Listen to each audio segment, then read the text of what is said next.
The night before my wedding, I learned that the two people I trusted most were planning to destroy it. Not metaphorically, not emotionally, literally.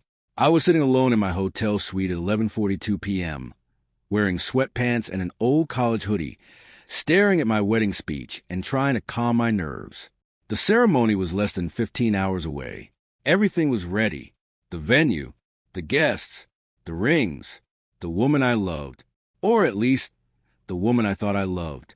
Then I heard laughter through the connecting wall. At first, I ignored it. The hotel had booked several members of our wedding party on the same floor. Noise was normal, but then I heard a voice I recognized immediately. Lena, my best man, my closest friend for nearly 12 years. The woman who had stood beside me through college, career changes, family funerals, and every major moment of my adult life. I smiled automatically. Then I heard my fiancée's voice, Rachel, and my smile disappeared. Make sure the replacement ring is in the box, Rachel said. Lena laughed. Relax. He'll never notice. I froze. The room suddenly felt very small. What if someone catches us? Lena asked. No one will, Rachel replied. He trusts both of us. A long silence followed. Then Rachel spoke again, and every piece of my life shifted. By tomorrow night, I'll be married to him and still have access to Ethan. I stared at the wall. My heart didn't race. It actually slowed down, like my brain was refusing to process what I just heard. Ethan, not me. Ethan Cross, my business partner. The man who owned 40% of our company. The man Rachel claimed to dislike. The man she'd spent months criticizing every chance she got. Lena laughed again. You really pulled it off. Almost, Rachel said. I've spent a year getting here. I stood up slowly. Every instinct told me to burst through the door, to confront them, to demand answers. Instead, I grabbed my phone and hit record. I moved quietly toward the connecting door. Their voices became clearer. What happens after the wedding? Lena asked. Rachel sighed. The same plan. Stay married long enough to secure everything. Then what? Then I leave. My stomach turned. Not because she planned to leave. Because she sounded bored. Like she was discussing weekend plans. Not a man's life. Not a marriage. A transaction. Lena lowered her voice. And Ethan? Rachel laughed softly. I'll figure Ethan out later. First, I locked down Noah. Noah, me, the groom, the investment, the backup plan. I pressed the phone closer to the door. For 6 minutes, I recorded everything. Every lie, every detail, every disgusting little piece of the puzzle. Rachel admitted she never loved me. She admitted she targeted me because I was stable, successful, predictable, the kind of man who made a safe husband. Lena admitted she'd been helping cover messages, helping create fake stories, helping manipulate situations, helping Rachel stay close to Ethan without raising suspicion. When the conversation finally ended, I sat back down on the bed. The recording was 7 minutes and 12 seconds long. 7 minutes. 12 years of friendship destroyed. 3 years of love erased. I played it once. Then again, just to make sure I wasn't imagining it. I wasn't. The evidence was crystal clear. At 12:08 a.m., I called the first person. Not Ethan. Not my parents. Not the police. I called my younger sister, Emma. She answered immediately. Why are you awake? I didn't waste time. I need your help. Something in my voice made her sit up. What's wrong? I sent her the recording. 3 minutes later, my phone rang. She wasn't crying. She wasn't angry. She sounded dangerous. What do you want me to do? I looked at the wedding schedule lying on the table, the guest list, the seating chart, the ceremony timeline, and suddenly I realized something. Tomorrow didn't have to be ruined. Tomorrow could be unforgettable. I smiled for the first time all night. Call Ethan, I said. Tell him we need to make some changes. And for the next 3 hours, we rewrote the wedding from the ground up, while Rachel slept peacefully in the next suite, completely unaware that her entire plan had already collapsed. I didn't sleep, not even for a minute. While Rachel and Lena thought they were preparing for a wedding Three other people and I were preparing for an exposure. By 3:15 a.m., my sister Emma, Ethan, and my wedding coordinator, Monica Rivera, were sitting in a private conference room inside the hotel. The recording had been played exactly once. Nobody needed to hear it twice. Monica stared at the table. 20 years of wedding planning had apparently not prepared her for this. Finally, she looked at me. Are you canceling? I thought about it. 3 years with Rachel. The proposal. The apartment we'd shared. The future I'd imagined. Then I remembered her voice through the wall. Stay married long enough to secure everything. My answer came easily. No. Emma looked surprised. No. I shook my head. No cancellation. A slow smile spread across Ethan's face. What are you thinking? I leaned back in my chair. I'm thinking they expect me to be blindsided. I looked at the recording on my phone. They expect me to find out after the wedding. They expect me to be embarrassed. They expect me to be the victim. I smiled. What happens if they're wrong? For the first time that night, Ethan laughed. A real laugh. The kind that meant he already understood. Monica stared at me for a few seconds. Then she nodded. Oh, she understood too. By sunrise, the plan was complete. And it was beautiful. Not cruel. Not illegal. Just perfectly timed. At 9 a.m., Lena started texting me. Lena, big day. You nervous? Lena, need anything? Lena, Rachel is freaking out, LOL. I replied with a simple thumbs-up emoji. Nothing else. Meanwhile, Monica quietly made several adjustments. The ceremony remained unchanged. The reception remained unchanged. The guest list remained unchanged. But a few important details moved behind the scenes. The ring box Lena expected to carry? A decoy. The real rings would stay with my sister. The slideshow Rachel had prepared for reception? Removed. The microphone schedule? Adjusted. The seating chart? Updated. Most importantly, a large screen already installed in the ballroom for our wedding video would remain connected throughout the evening, just in case. At 1:30 p.m., guests began arriving. Nearly 300 people. Family, friends, co-workers, business partners, people who had traveled across the country. Everyone smiling. Everyone excited. Everyone completely unaware that the wedding was sitting on top of a bomb. I stood in a private room with Ethan. He adjusted his tie. You okay? I considered the question. Oddly enough, I was not happy, not sad, just clear. For the first time in months, everything made sense. The secretive phone calls, the weird comments, the sudden interest in my finances, the way Rachel always asked questions about company ownership, the way Lena always seemed to know things I'd never told her. The confusion was gone. The truth hurt, but confusion hurts more. At 2:55 p.m., the ceremony began. Music played. Guests stood. The doors opened. Rachel appeared. And for a moment, I understood why people stay in bad relationships. Because she looked exactly like the woman I thought I loved. Beautiful, confident, perfect. If I hadn't heard the recording, I would have believed every smile, every glance, every word. She walked toward me. Lena followed behind her, carrying the fake ring box. I watched them both. Neither had any idea. Not yet. The ceremony proceeded normally. The officiant welcomed everyone. Family members smiled. Guests wiped away tears. Rachel squeezed my hand twice. The signal we'd used for years. One squeeze. I love you. Two squeezes. Always. I almost laughed. Then came the vows. Rachel went first. She spoke beautifully. Honestly, it was impressive. 3 full minutes about loyalty, trust, partnership, honesty. I stood there listening to a professional performance. Several guests cried. Her parents cried. My aunt cried. Even Lena looked emotional. If I hadn't known better, I might have cried too. When Rachel finished, everyone applauded. The officiant turned toward me.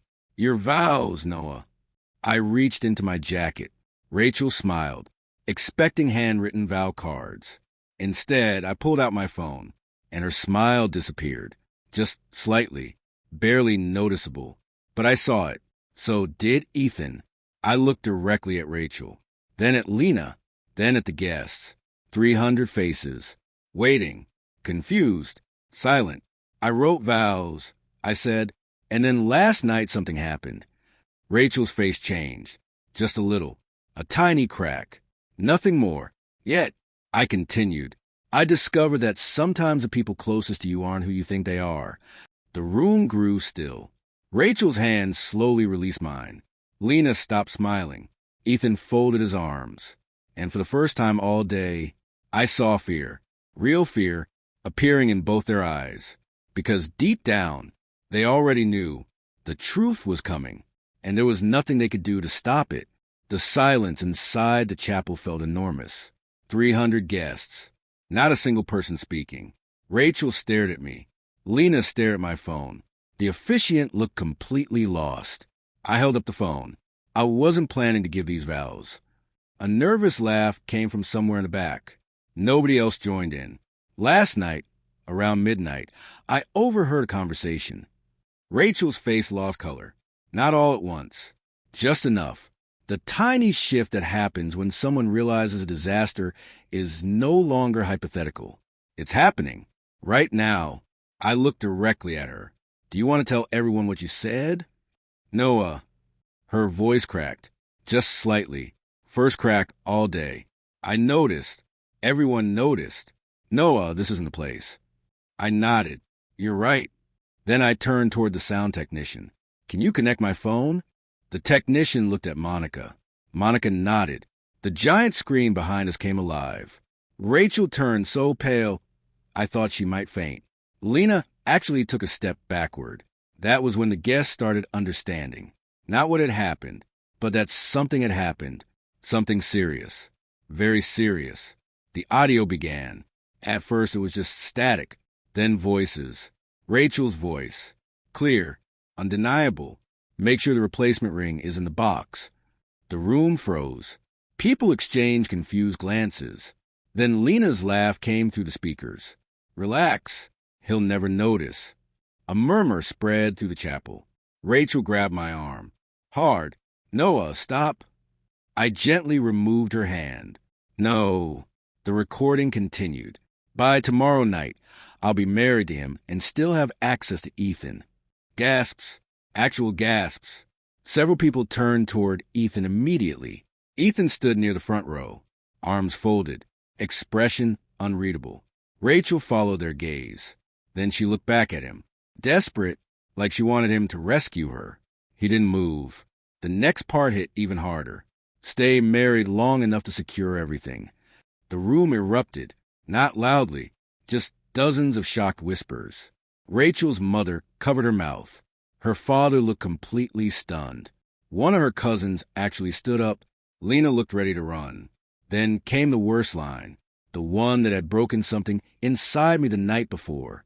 He trusts both of us. And Lena's voice answering. That's why this is so easy. The recording ended. The screen went black. Silence. Pure silence. For 5 long seconds. Rachel moved first. This isn't what it sounds like.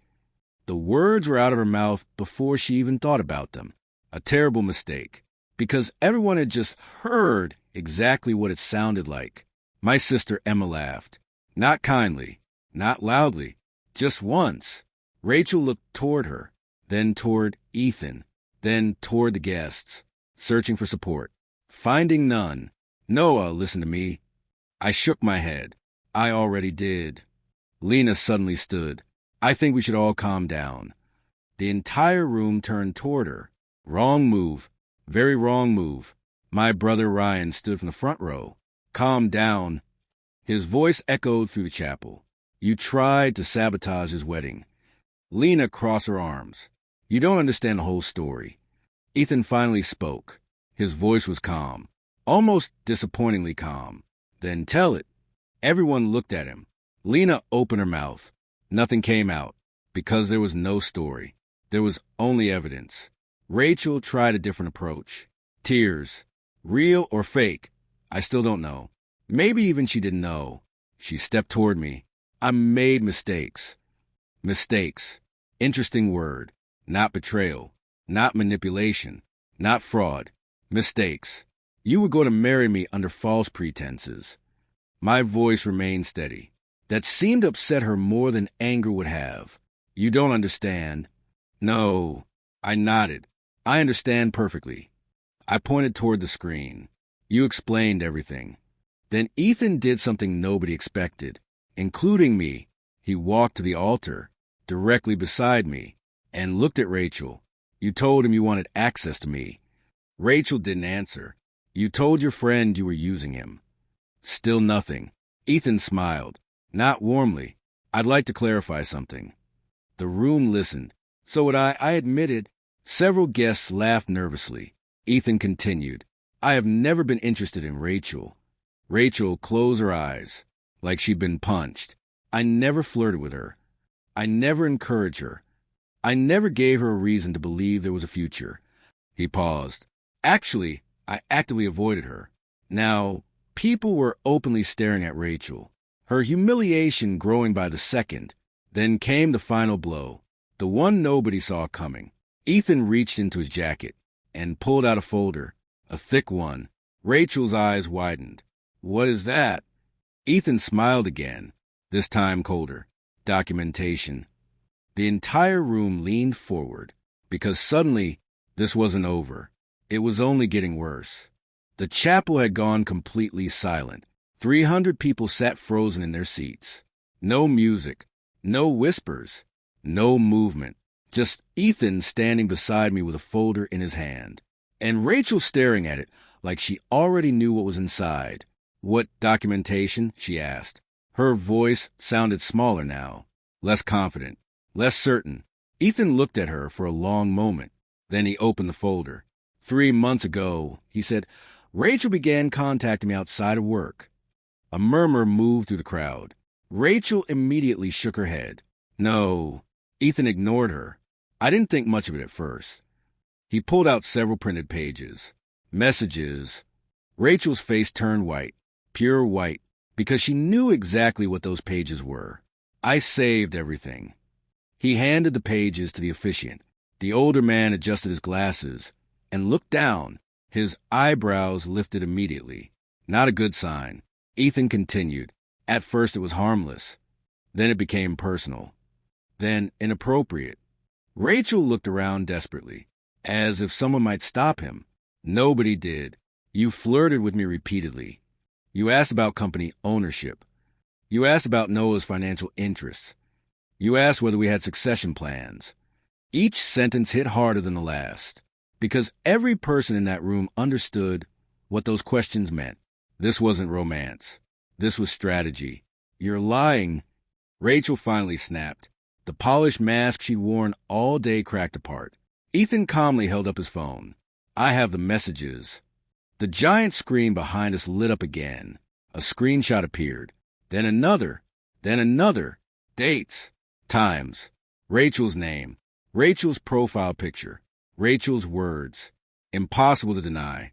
One message read, If things were different, do you think we make a good team? Another, Noah doesn't really understand ambition. Another, some people are meant for bigger things. Gasps spread through the room. I didn't even feel angry anymore, just tired, like I was finally seeing the whole picture. And somehow that hurt more. Rachel's father slowly sat down. His shoulders slumped. For the first time all afternoon, I felt sorry for him. Not because of Rachel, because discovering who someone really is in public is brutal, especially when it's your child. Then Ethan delivered the part nobody expected, including me. 6 weeks ago, I became concerned. The room listened, not because Rachel was interested in me. He glanced toward me, because she was interested in Noah. People looked confused. Ethan continued, or more accurately, he paused. The things Noah could provide. He pulled out another document, a printed financial report. 3 years ago, Noah owned 15% of our company. I blinked. I hadn't known where this was going. Today he owns 42%. Now the room understood. Rachel certainly did, because she suddenly looked sick. Actually sick. The valuation increased significantly this year. Ethan closed the folder, and shortly after that happened, He looked directly at Rachel. The wedding planning accelerated. Nobody spoke. Nobody had to. The implication was obvious. Rachel finally exploded. "That's not true." The sound echoed through the chapel. Several guests flinched. "You think I stayed for money?"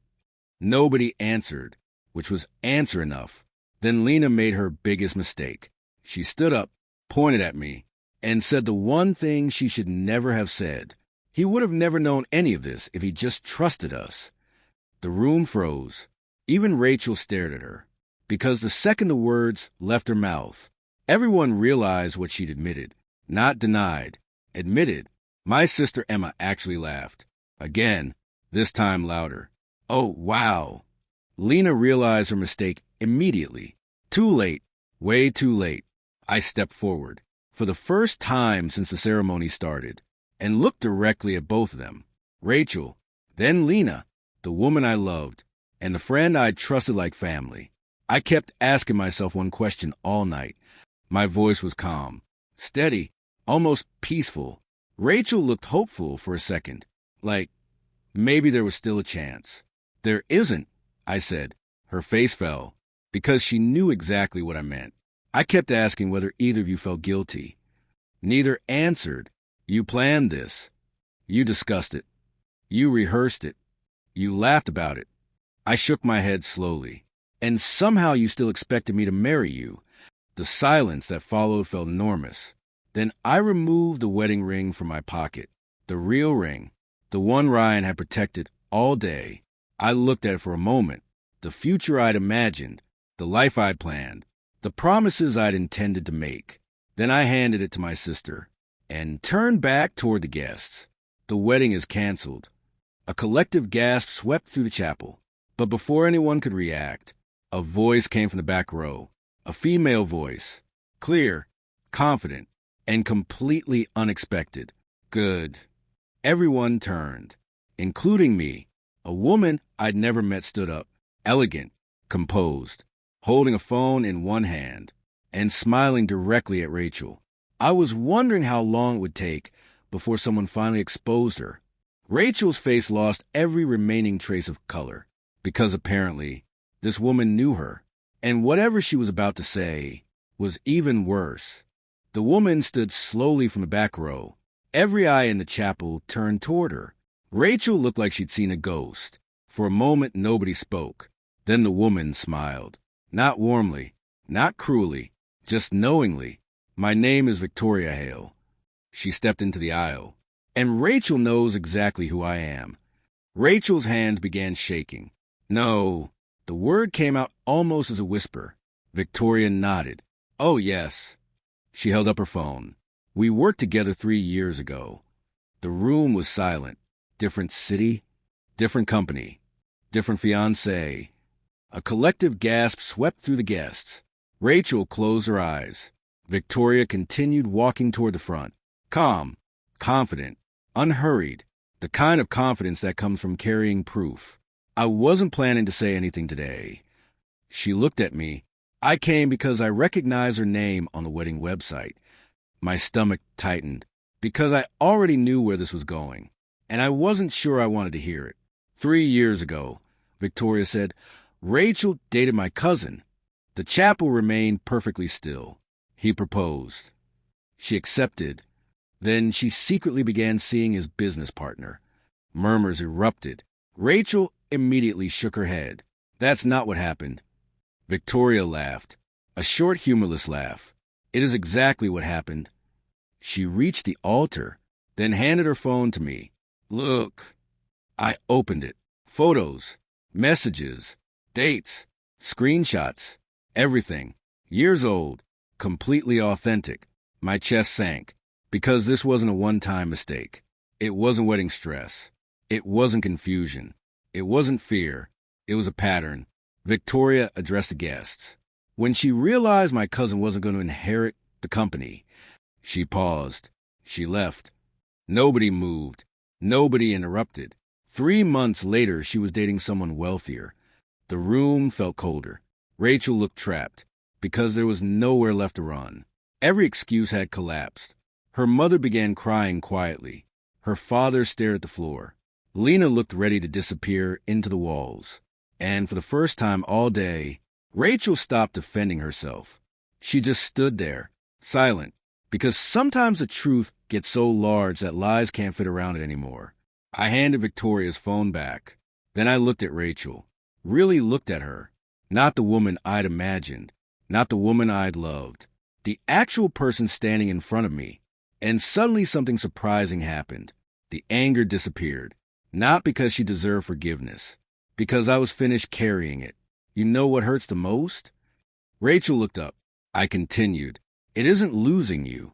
Tears rolled down her face. It isn't the wedding. It isn't the embarrassment. I glanced toward Lena. It's realizing how many chances I gave people who never deserved them. Neither of them could meet my eyes. The officiant quietly stepped away. The musicians remained frozen. 300 guests sat in complete silence, waiting, watching, knowing this was a real ending. Not the one printed on the invitations. The real one. Rachel finally spoke, her voice barely audible. I'm sorry. I believe she meant it, at least partially. But some apologies arrive years too late. This was one of them. I nodded once, then stepped back. Take care of yourself, Rachel. That was all.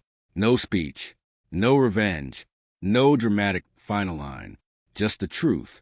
She looked shocked, almost disappointed, like she'd expected a fight, a scene, a war. Instead, I simply let her go, because indifference is sometimes the loudest answer. Rachel turned and walked down the aisle alone. Lena followed 30 seconds later. Neither looked back. The massive chapel doors closed behind them. And just like that, they were gone. For several seconds, nobody moved. Then my brother Ryan stood. He started clapping. One clap, then another, then my parents, then Ethan, then the entire room. 300 people on their feet, not celebrating what happened, celebrating what didn't happen. A lifetime built on a lie. I laughed for the first time all day. A real laugh, the kind that comes after surviving something you thought would destroy you. My sister hugged me. Ryan hugged me. Even Ethan pulled me into a quick embrace. Well, he said, that's one way to cancel a wedding. The room erupted with laughter. The reception still happened. The food was already paid for. The band was already there. And honestly, nobody wanted to go home. So we turned a canceled wedding into the strangest celebration any of us had ever attended. Friends danced. Family laughed. People shared stories. And somewhere between dinner and dessert, I realized something important. I hadn't lost my future. I'd lost a lie. There was a difference. A huge difference. 6 months later, Ethan and I expanded the company. A year later, we opened a second office. 2 years later, I met someone new. Not because I was looking, because life kept moving, like it always does. Sometimes people ask me what happened to Rachel. I honestly don't know. And eventually, I stopped caring. Because the story was never really about her. It was about what happens when the people who underestimate you mistake kindness for weakness. And what happens when the truth arrives before it's too late. The wedding didn't happen.